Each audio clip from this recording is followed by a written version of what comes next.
बारिश उस रात ऐसे बरस रही थी जैसे आसमान किसी भूली हुई बात पर रो रहा हो।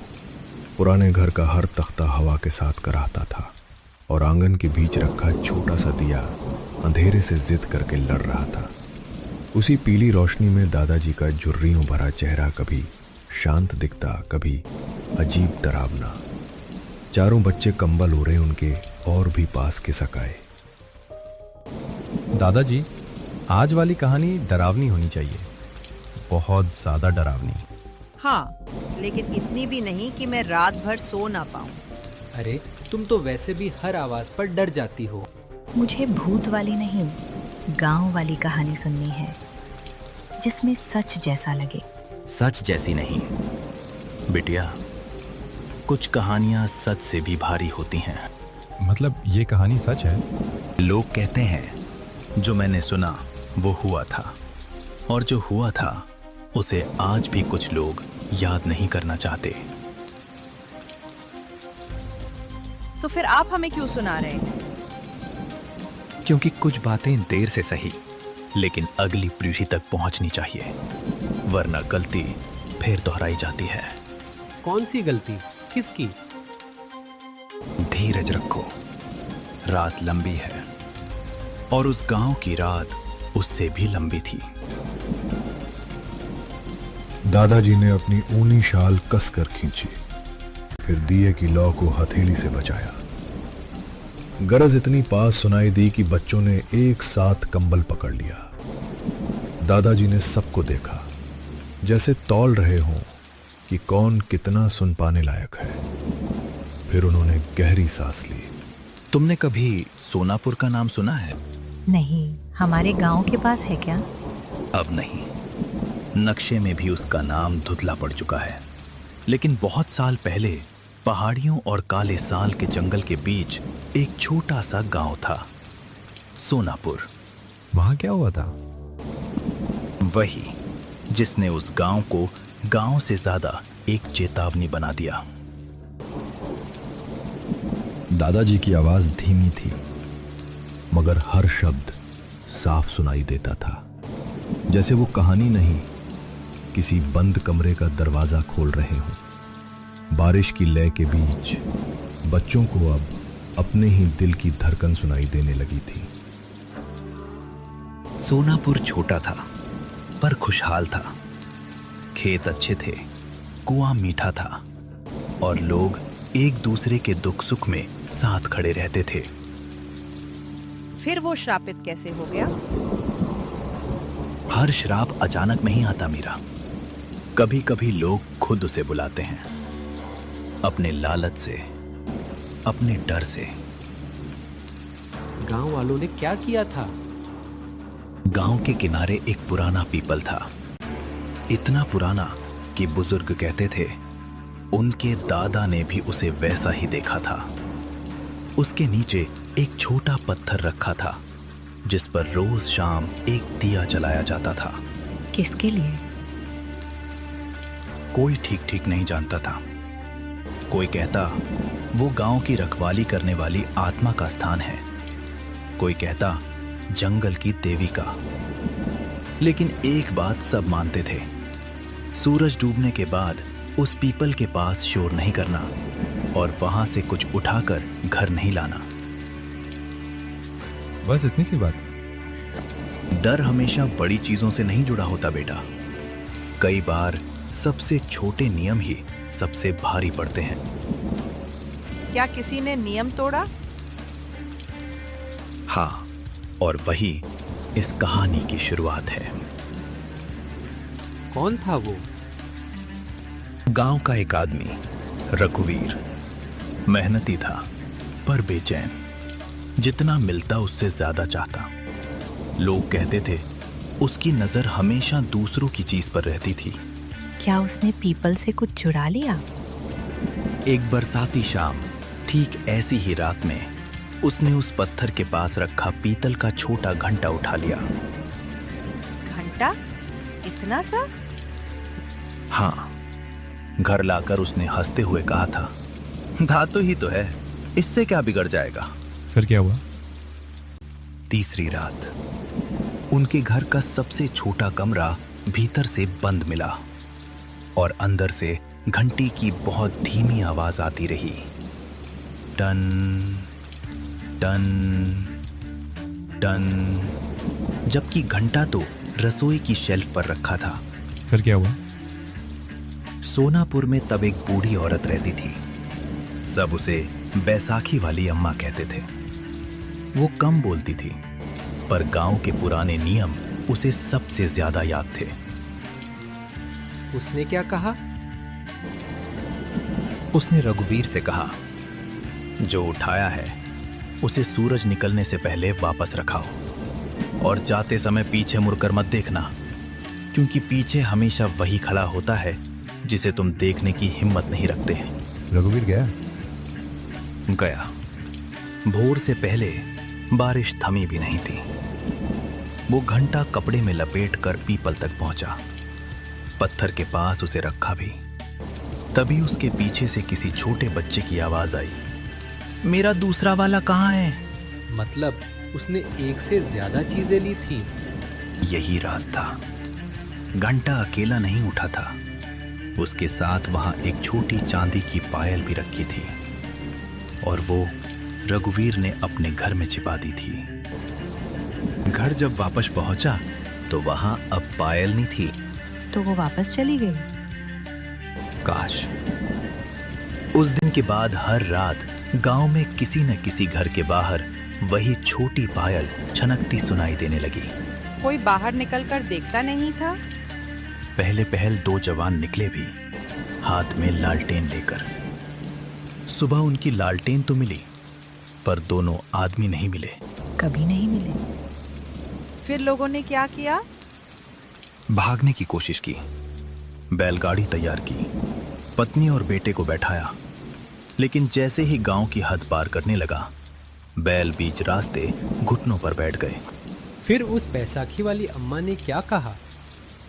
उसने कहा, जिसने लिया है वही लौटाएगा, लेकिन अब चीज नहीं, कीमत लौटानी होगी। कैसी कीमत? यही तो किसी को समझ नहीं आया। और जहां बात समझ ना आए, वहां डर अपना रूप बदलने लगता है। क्या अम्मा को सच पता था? शायद, पर उसने सब नहीं बताया। उसने बस इतना कहा, अगली अमावस से पहले अगर पीपल के नीचे जो मांगा जाएगा वो नहीं दिया गया तो गांव में कोई दरवाजा सुबह तक बंद नहीं रहेगा। इसका मतलब? जो बाहर है वो अंदर आ जाएगा। कहानी अब उस मोड़ पर पहुंच चुकी थी जहां सुनने वाला चाहकर भी पीछे नहीं लौट सकता। दादाजी की आंखें दिए की लौ में चमकी और बच्चों को पहली बार लगा कि शायद ये कहानी उन्होंने केवल सुनी नहीं, कहीं देखी भी है। दादाजी, आप ये सब इतना ठीक ठीक कैसे जानते हैं? क्योंकि ये कहानी मुझे किसी किताब से नहीं मिली। ये मुझे मेरे अपने दादा ने सुनाई थी और उन्हें उनके पिता ने। तो क्या हमारे परिवार का उस गांव से कोई रिश्ता था? रिश्ता था, बहुत पुराना और उतना ही भारी। सोनापुर में बैसाखी वाली अम्मा अकेली नहीं रहती थी। उसके साथ उसका एक नाती भी था, छोटा सा चुप रहने वाला लड़का। उसका नाम क्या था? मोहन। वही लड़का एक रात अमावस से पहले गायब हो गया। लोगों ने सोचा डरकर कहीं छिप गया होगा, लेकिन अम्मा ने कहा था उसे किसी ने बुलाया है। मोहन मिला था? उस दिन अम्मा ने पूरे गांव को आखिरी बार चेतावनी दी, आज रात कोई नाम लेकर जवाब मत देना, चाहे आवाज कितनी अपनी क्यों ना लगे। क्या लोगों ने उसकी बात मानी? कुछ ने मानी, कुछ ने नहीं। और जिन्होंने नहीं मानी, उनके घरों की बात मैं तुम्हें अगली रात बताऊंगा। नहीं, अभी बताइए ना। हाँ, अब तो बिल्कुल यही मत रोकिए। आज बस इतना जान लो, उस अमावस की रात सोनापुर में पहली आवाज जो गूंजी थी वो किसी अनजान की नहीं थी। वो आवाज उस घर के दरवाजे पर आई थी जहां अम्मा रहती थी। किसने पुकारा था? मोहन ने। बिल्कुल मोहन की आवाज में। बाहर से उसने कहा था, नानी दरवाजा खोलो, मैं भीग गया हूं। अम्मा ने दरवाजा खोला क्या? नहीं, अम्मा ने पहले दिए की लौ सीधी की, फिर बिना कुंडी छुए पूछा, अगर तू मोहन है तो आंगन वाले नीम के नीचे क्या गार कर गया था? ये तो जांचने के लिए पूछा होगा।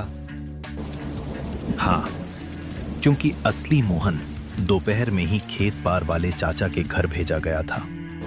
बाहर 2 सांसों जितनी देर चुप्पी रही, फिर वही आवाज बोली, नानी मैं भूल गया, पहले दरवाजा खोलो। फिर वो चला गया? चला नहीं, पहले उसने धीरे धीरे दरवाजे पर नाखून रगड़े, फिर खपरेल पर चढ़ने की आवाज आई और तभी सामने वाली दुकान की छत पर कोई काला सा साया खड़ा दिखाई दिया। अम्मा ने खिड़की की झिरी से देखा तो सामने बनिए की दुकान की छत पर एक लंबी टेढ़ी परछाई खड़ी थी। उसके बाल हवा में नहीं, जैसे अपने आप हिल रहे थे।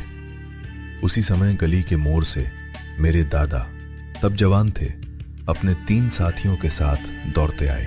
कौन कौन था उनके साथ? रघु, फकीरा और नंदू। तीनों बहादुर थे, पर उस रात बहादुरी भी कांप रही थी। हरिराम आगे बढ़े, लोहे की छड़ी लौ में चमकी और उन्होंने बिना नजर हटाए कहा, कोई भी उसका नाम लेकर जवाब मत देना। हरिराम, ये इंसान नहीं है, पीछे हटो। पीछे हटे तो ये हर घर पर जाएगी। मशाल ऊंची रखो, लोहे की नोक नीचे मत करना। ये छत से उतर क्यों नहीं रही? क्योंकि ये हमें ऊपर बुलाना चाहती है या किसी और तरफ मोड़ना चाहती है। अम्मा के घर पर नजर रखो। छत पर खड़ी वो चीज सीधे हमला नहीं कर रही थी, वो इंतजार कर रही थी किसी की गलती का। अमावस की उस रात उसका सबसे बड़ा हथियार उसके नाखून नहीं, उसकी आवाज थी। पहले उसने मोहन की आवाज छोड़ी, नानी मैं गिर गया।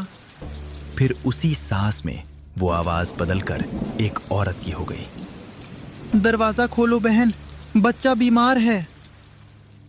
एक साथ 2 आवाजें? जैसे कई गले एक ही मुंह में फंसे हों। रघु का चेहरा उतर गया, क्योंकि दूसरी आवाज उसकी पत्नी जैसी थी। उसने एक कदम कुएं वाली पगडंडी की तरफ बढ़ाया। रघु, वहीं रुक। जो तुझे बुला रहा है वो तेरे घर में नहीं, तेरे डर में खड़ा है। पर ये सुशीला की आवाज है। अगर वो सच में... सुशीला आज मायके गई है। अपने ही दिमाग से हारोगे तो इसे कुछ करना नहीं पड़ेगा। मुश्किल से उसने आंखें बंद की और मशाल कसकर पकड़ी। तभी चुड़ैल झुकी, दोनों हाथ छत के किनारे टिका दिए और नीचे ऐसे देखने लगी जैसे किसी को चुन रही हो। उसने किसे चुना? नंदू को, क्योंकि डर सबसे ज्यादा उसी के चेहरे पर था। अचानक नीचे ठीक उसके पीछे एक बच्चे के रोने की आवाज आई। नंदू पलटा, वहां कोई नहीं था। फिर वही रोना उसके पैरों के पास से सुनाई दिया। कौन है? किसका बच्चा है? जवाब मत दे, मैंने कहा था जवाब मत दे। लेकिन देर हो चुकी थी। नंदू के कौन है कहते ही छत पर खड़ी चीज ने सिर उठाया, जैसे उसे रास्ता मिल गया हो। उसकी चीख इस बार छोटी थी पर ज्यादा तेज, और अम्मा के घर की तहरी पर खिंची राख की लकीर एक जगह से उड़ गई। हाथ पैर का ठीक हिसाब ही नहीं था। वो नीचे आई तो उसके बाल जमीन छू रहे थे। चेहरा आधा बालों में आधा अंधेरे में, सिर्फ दांत और आंखें साफ दिख रही थी। सब लोग गोल मत बनो, फैल जाओ, इसे एक ही जगह मत देखने दो। हरिराम ने छड़ी उठाकर उसके और अम्मा के दरवाजे के बीच रोक बना दी। चुड़ैल ठिठकी, उसने सूंघने जैसी आवाज निकाली। फिर बहुत धीरे, बहुत साफ अम्मा की ही आवाज में बोली, हरिराम हट जा बेटा। उसने सच में ऐसा कहा? नंदू ने हिम्मत जुटाई, पर जैसे ही उसने ऊपर देखा, चुड़ैल का चेहरा उसके बिल्कुल सामने था, इतना पास कि उसकी ठंडी सांस नंदू के मुंह पर लगी। नंदू चीखा और पीछे हटते हुए कुएं वाली पगडंडी पर जा गिरा।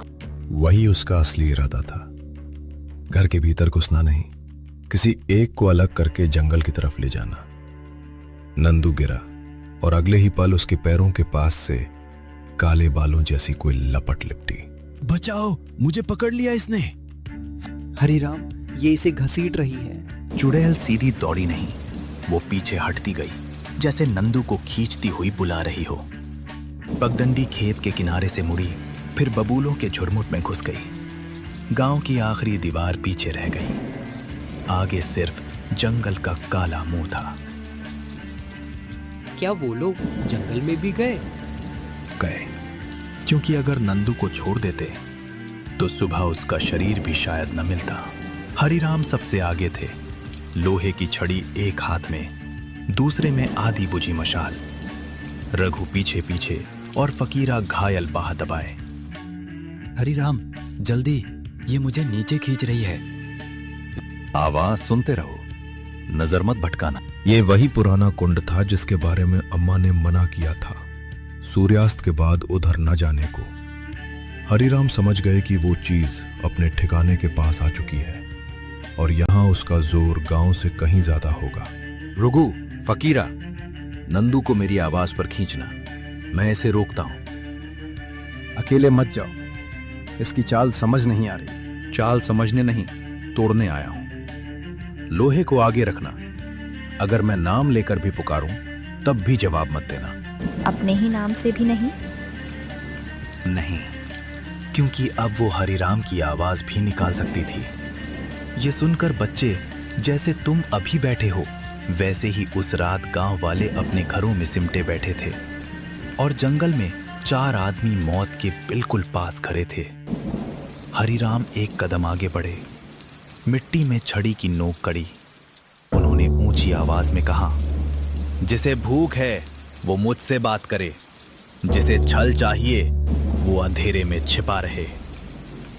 उसने क्या किया? पहले हंसी, बहुत धीमी, फिर चारों तरफ से, पेड़ों के पीछे, कुंड के भीतर, ऊपर डालियों से, और अगले ही पल हरिराम के ठीक सामने वो पूरी की पूरी दिखाई दी। लंबी, झुकी, बालों से ढकी और पेट अजीब तरह से फूला हुआ। पेट फूला हुआ क्यों? अम्मा कहा करती थी, वो जिनकी आवाज खाती है उनका डर अपने भीतर बांध लेती है। शायद उसी का बोझ था। उसने हरिराम को देखा, फिर अचानक मुस्कुराई। उसके दांतों के बीच से नंदू की आवाज निकली, मुझे बचा लो। हरिराम, जल्दी, नंदू धंस रहा है। दरिराम पलटे ही थे कि कुंड के किनारे की मिट्टी बैठ गई। नंदू आधा नीचे खिसक गया। फकीरा ने उसका हाथ पकड़ा, पर नीचे से किसी और हाथ ने भी नंदू की कलाई पकड़ ली। काला, पतला और इंसान। नीचे भी कोई था? हरिराम ने मशाल कुंड में झुकाई, लौ कापी, और नीचे जो चेहरा चमका, उसे देखकर उनके कदम पहली बार डगमगाए, क्योंकि कुंड के भीतर से जो ऊपर देख रहा था वो चुड़ैल नहीं थी, वो मोहन था। हरिराम की सांस अटक गई। कुंड के भीतर मोहन का चेहरा था, पर उसकी आंखों में वैसी पहचान नहीं थी जैसी किसी अपने को देखकर होती है। ऊपर डालियों के बीच वही लंबी देह फिर सरकी और सूखी हंसी ने अंधेरे को और पास खींच लिया। मोहन, तू नीचे कैसे पहुंचा? बोल। हरी, मुझे ऊपर मत खींच, पहले नंदू को छुड़ा, वो नीचे से पकड़ा गया है। हरिराम, मुझे मत छोड़ना, मेरी कलाई जल रही है। एक को बचाओगे तो दूसरा जाएगा। आज हिसाब पूरा होगा। हरी, पीछे मत हटना, ये मुझे मंदिर के पीछे ले जाएगी। मंदिर का पिछवाड़ा? वहां तो पुराना कुआं है। चुड़ैल मोहन को पंजों में जकड़े पेड़ों के पीछे फिसली। हरिराम बिना सोचे उसके पीछे दौड़े। मशाल हवा में लंबी लकीर बनाती रही और पीछे से नंदू की टूटी चीखें देर तक आती रहीं। हे राम, ये जगह तो पहले कभी नहीं देखी। देखी थी, बस याद नहीं रहने दी गई। इसी मिट्टी ने सब निकल लिया। चुड़ैल ने मोहन को उठाकर कुएं के किनारे पटक दिया। मोहन की कराह पत्थरों से टकराकर लौटी। तभी हरिराम ने पहली बार उसकी आंखें साफ देखी, हरी, तेज और भीतर से जलती हुई, जैसे काई पर आग लग गई हो। हरी, घेरा मत पार करना। खोपड़ियों के भीतर कदम रखा तो वो तुझे बांध लेगी। तू चुप रह, मैं तुझे लेकर ही लौटूंगा। लौटना? यहां से कोई पूरा नहीं लौटता। कोई देह छोड़ता है, कोई आवाज। हरिराम ने घेरा गौर से देखा। हर खोपड़ी की पेशानी पर राख से एक सा निशान बना था। कुछ के जबड़े खुले थे, जैसे वे अब भी चुपचाप कुछ दोहरा रहे हों। कुएं से आती हवा में मिट्टी नहीं, सड़ी हुई पूजा की गंध थी। मोहन, सच बता, तू कुंड के भीतर कैसे था और ये सब जानता कैसे है? क्योंकि मैं एक बार यहां गिर चुका हूं। बचा था, पर पूरा नहीं बचा। उसने तब से मेरा नाम अपने पास रख लिया। चाहे जो हो, आज तेरा बंधन टूटेगा। तो पहले घेरा तोड़ो, और घेरा तोड़ते ही कुआं अपना हिस्सा मांगेगा। पीछे से भागते कदमों की आवाज आई। रघु, फकीरा और नंदू भी दीवार पार करके आ पहुंचे। नंदू की कलाई पर काले उंगलियों जैसे निशान थे। तीनों ने कुआं, खोपड़ियों का घेरा और चुड़ैल को देखा तो एक पल के लिए कोई बोल ही नहीं पाया। बाप रे, ये तो शमशान से भी बुरा है। उसने नीचे से मुझे नहीं छोड़ा। वो हाथ इंसानी नहीं था, वो कुएं से ही आया था। क्योंकि ये कुआं खाली नहीं है। इसमें जो डूबे वे नीचे नहीं जाते, यहीं रहते हैं, मेरी रखवाली में। डराने से काम नहीं चलेगा, इसका तोड़ भी होगा। हर बंधन का होता है। घेरा खोपड़ियों से नहीं, नामों से बना है।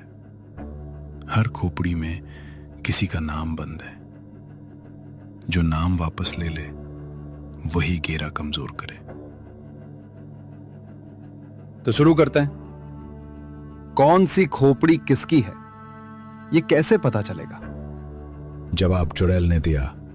उसने एक लंबी चीख मारी। घेरा चमक उठा। खोपड़ियों की आंखों के खोखल से हरी रोशनी निकली और हर खोपड़ी के ऊपर धुएं से एक एक चेहरा बनने लगा।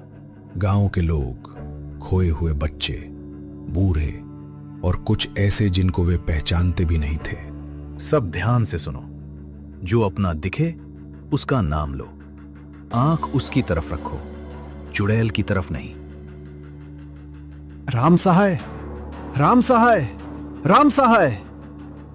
भीम भीम भीम। चाचा गिरधारी, गिरधारी, गिरधारी। बस नाम मत लो, नाम खोलोगे तो सब लौट आएंगे। 3 खोपड़ियां टुटाते ही सभी लोग वापस आ जाते हैं और चुड़ैल वहां से गायब हो जाती है। मैं आऊंगी वापस मैं। हरिराम सबको वापस लाता है गांव में। तो दोस्तों, आपको कहानी कैसी लगी आप हमें कमेंट में जरूर बताएं। और प्लीज दोस्तों, लाइक और सब्सक्राइब करके जाना दोस्तों ऐसे ही कहानी सुनाने के लिए कमेंट करें।